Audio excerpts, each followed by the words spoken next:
Maria Goretti, affectionately called Marietta by her family, was born in Coronado in 1890 on the eastern side of Italy.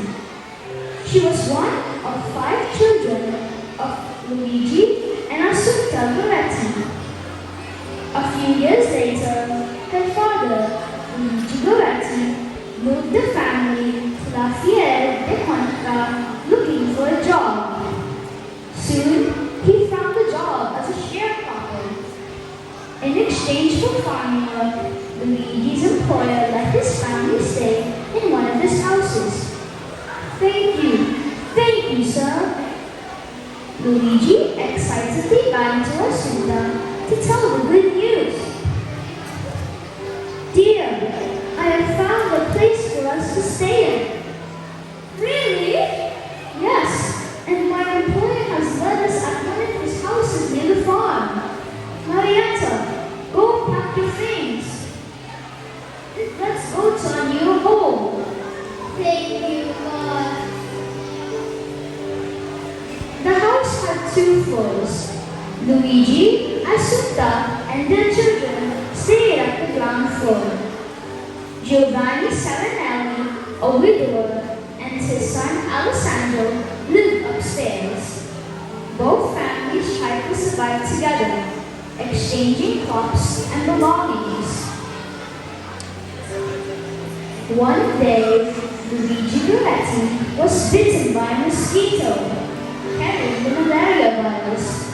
Tragically, he died 11 days later in the 1900s. God, please give me the strength to raise my kids. Thankfully, she had Maria to help her. Though a good deal of her life before her martyrdom is seemingly veiled, we normally only hear about the end. Maria was afraid that her father's soul would remain in purgatory for too long, so she prayed constantly. This habit of prayer led to a long practice meditation on the Pascha mystery. The rosary was constantly tied around her wrist since she could not go long without praying. Maria, you have a heart full of kindness. I just want to help our family, Mom. Little did Maria know Alessandro liked her deeply for her beauty. He approached her several times, although Maria resisted. One day, Alessandro was sober, his mind not in the right place. He found his father, Giovanni, sleeping on the front porch of their house. He had evil desires at this moment. He sneaked in Maria's house and approached her with a sly smile. Good morning, Maria. Alessandro smiled as she looked at Maria. He walked closer to the young girl. Maria took a step back. She smiled back, although she felt like something was wrong. Alessandro grabbed her wrist.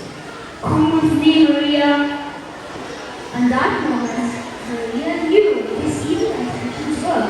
She resisted and didn't give in to his temptations. Stop! What you are doing is a sin, Alessandro! Alessandro was angered by this and took out a knife and thanked Maria and warned her if she resisted, he'd kill her and her whole family. Maria, however, did not give in. No, I will not give in to your evil desires. Alessandro did not care. He tightened his grip on the knife and stabbed her 14 times. Alessandro realized what he had done and fled. Her neighbors had wandered in and saw Maria's unconscious body on the floor. They were terrified when they saw the scene. What happened to her? Who did this to her?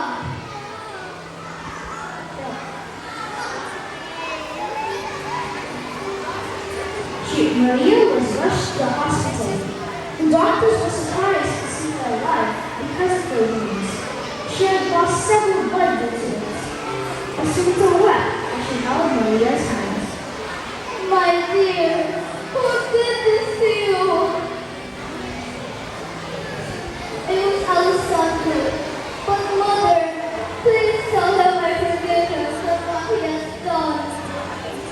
Maria said with her last word. She lay there weeping, her face pale, and her voice shaking. Her mother sobbed loudly.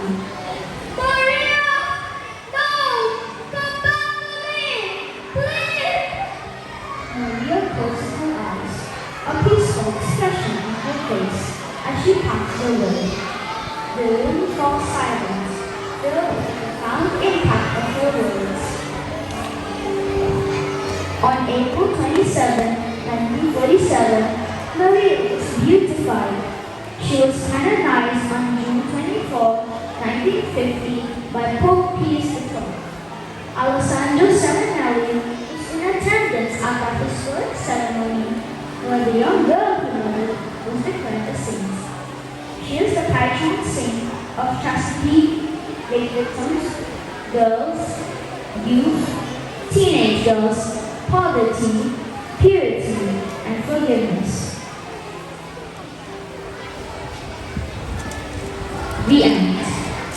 And that is the life of Saint Maria Goretti.